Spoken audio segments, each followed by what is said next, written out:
Bonjour à tous, on se retrouve dans une nouvelle position, ici une position de finale, trait pour les blancs, un pion d'avance pour les blancs, mais des fous de couleurs opposées, donc ce qui complique en général beaucoup le gain avec un pion d'avance, c'est pas toujours évident. Il y a la tour sur l'échiquier, ce qui aide en général pour la victoire. Mais il y a surtout le roi noir qui est mal placé dans cette position, hein. Il se retrouve un petit peu enfermé par les pièces blanches, par le fou, par les pions.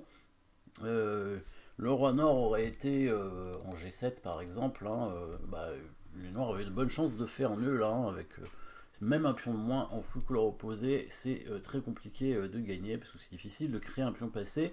Et même quand on crée un pion passé, il peut être bloqué sur la couleur du fou adverse et on aura du mal à l'avancer. Mais ici, il y a une petite pointe, le roi noir est donc dans une toile d'araignée un petit peu et on va réussir à créer des menaces de mat, évidemment, avec des coups forcés. Il n'y a qu'un coup forcé dans cette position, évidemment, c'est la poussée du pion en H4. Après, c'est pas vrai, parce que il y a un autre coup forcé, c'est la menace de mat, avec le roi qui pourrait venir en G3. Hein, ça menace pion H4 mat, sauf que après fou D6 échec, le roi est obligé de reculer, donc ça sert à rien. Donc on va quand même analyser de toute façon l'échec en premier, H4 échec, il est obligé de prendre avec son roi.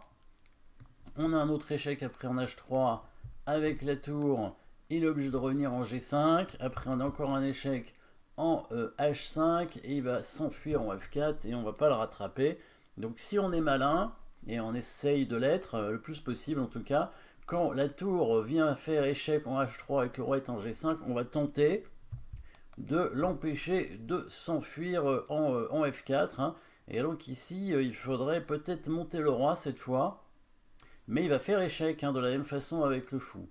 Sauf que là, vous avez peut-être trouvé la suite hein, avec le blocage, blocage de la case qui va nous permettre de créer une menace de mat imparable. On va bien avancer le pion pour couvrir l'échec, tout en faisant échec d'ailleurs, et quand il va prendre le pion, on va décaler simplement le roi, et là, le mat sera imparable ici. Donc le pion avance en H4, attraction ici pour obliger donc le roi à prendre et à gagner un temps avec la tour ici en H3. Ensuite, bon là l'échec ne sert à rien puisque le roi s'enfuit et on va pas le revoir. Hein. Là déjà il n'y a plus d'échec, mais de toute façon il a des cases de fuite. Mais là on va le bloquer. Avec le coup de roi maintenant, c'est une menace concrète, hein, la menace de tour en H5 mat, évidemment. Il n'a pas beaucoup de coups pour l'empêcher, à part peut-être le sacrifice de tour en G4, qui serait peut-être le moins mauvais, mais évidemment sa position est perdante avec une tour de moins. Hein. Donc fou, D6 échec, il tente de chasser le roi. Si jamais le roi bouge, eh ben on peut, avec les noirs, continuer à faire échec pour forcer le roi à partir.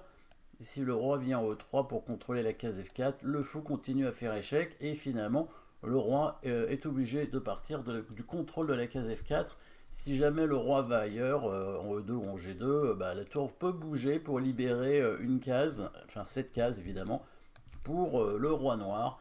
Donc il faut bien, dans cette position, sur l'échec en D6, jouer le coup F4 très important qui va créer un blocage de la case. Hein.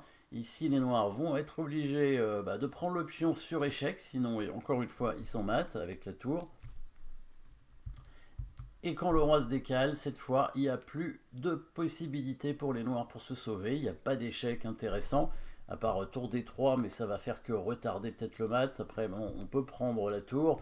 Et après, il peut pousser le pion à F5, il se libère une case, mais il va perdre à la fois sa tour et son fou, parce qu'après l'échec, le fou serait plus protégé. Donc là, il n'y a vraiment plus de coups pour parer la menace de mat. Donc toute simple petite combinaison avec une attraction et ensuite un blocage. Hein, combinaison qui arrive en finale, hein, ça arrive souvent, hein, des combinaisons au final. Les thèmes tactiques arrivent dans tous les compartiments du jeu et en finale ça arrive assez régulièrement. Merci d'avoir suivi cette position. N'oubliez pas de vous abonner et à très bientôt.